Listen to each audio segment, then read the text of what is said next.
कांग्रेस अब बीजेपी को उसी के दाव के जरिए घेरने की तैयारी में है। सूत्रों की माने तो कांग्रेस ने गंगा और तिरंगे के सहारे भाजपा के सांस्कृतिक राष्ट्रवाद को उसी के गढ़ में घेरने का एक सीक्रेट और मास्टर प्लान तैयार किया है।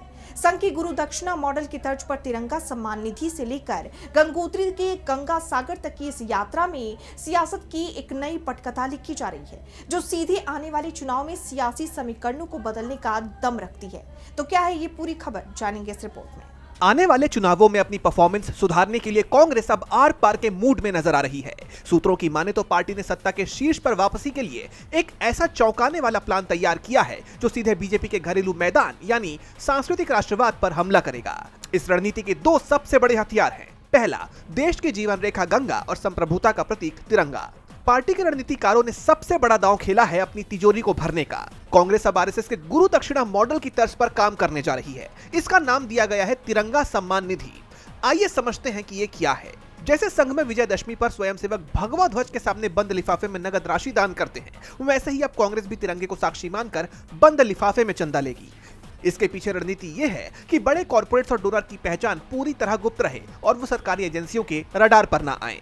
बात सिर्फ चंदे तक सीमित नहीं है। कांग्रेस इस पूरी पटकथा को जमीन पर उतारने के लिए एक विशाल जन अभियान की तैयारी में है। ये अभियान उत्तराखंड के गंगोत्री से शुरू होकर यूपी, बिहार और झारखंड के रास्तों से गुजरते हुए पश्चिम बंगाल के गंगा सागर पर जाकर खत्म होगा। कांग्रेस का फोकस उस विशाल हिंदी बेल्ट और पूर्वी भारत को साधने का है जो कभी उसका पारंपरिक गढ़ था, लेकिन आज वहां झारखंड के हिस्से को छोड़कर गंगोत्री से गंगा सागर तक बीजेपी और उसके सहयोगियों का राज है।